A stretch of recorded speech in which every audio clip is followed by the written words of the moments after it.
like there's room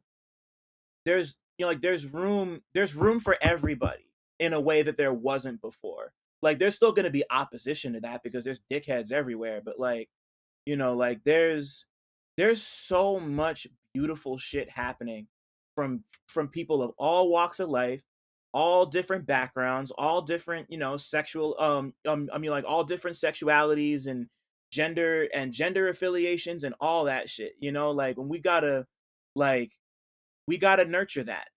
We Yeah. really gotta Yeah. nurture that because that shit's important, you That's know? that's that's what makes, I think, music better, getting these in kind of a way of sampling, like, you're opening yourself up to so much more than you're used to, and I think that scares people fundamentally. Yeah. Like, I don't know what I'm getting into, so now I have to kinda fight against it, and it's interesting, like, a lot of people have a lot of pushback on a lot of the women that are rapping and getting into this stuff simply because it's like, "Oh, you're not sitting in the pocket that I can consume you in, so I don't wanna Right. do this." So it's interesting. I always have this debate with some of my peoples just about like, how badly I want some of these rappers who are talking bad on a lot of these women to start getting their performance on. Like, they're not hitting Yeah. these the same, like, taking these hours to get these dance moves down and getting the shows, or they just coming in a hoodie and just kinda for a couple minutes and bouncing off. I'm like, "Alright, Right. if you gonna do it, you might as well get to that same energy they're doing." So, I think like you said, it's very beautiful that now we're in a place where a lot of people can make space for themselves that wasn't there, and a lot of these times they can have communities to fall back on now because everything is kinda just out there. Everything's visible. You don't necessarily need the backing of, a publication or whatever. Like, you can just have a good TikTok pop up one day, but Right. in that way, it is scary because how do you maintain that? How do you, how do you book interviews? How do you book, uh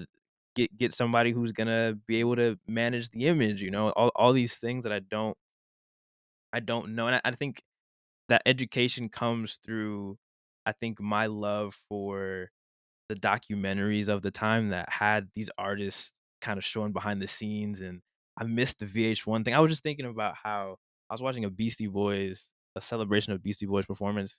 I think Yeah. it was, like, the Hip Hop Awards or something, and I was like, I don't we don't have that in that same way where there is this reverence of the craft because it is so young. It's not an old genre. Hip hop is super young, and I don't think Right. people notice that. Like, people It's don't a realize it that. yeah, like it's about to turn 50 in 2 months. Yeah, You like, know, like that's it.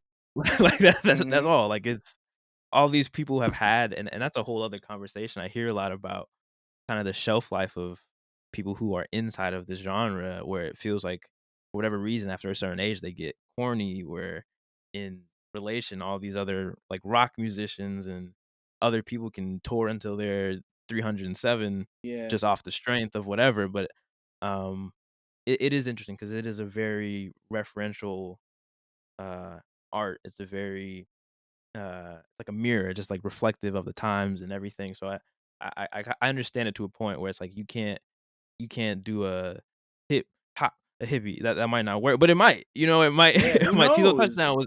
Tito Touchdown was hitting on some stuff on some kind of 80s flows the other days that I was listening to. So Yeah, man. it's yeah, it's interesting to, like you said, have a bunch of things be true at the same time, where Yeah. you can move in all these ways and get a bunch of things wrong, but that might be right for somebody, and I think that's really amazing.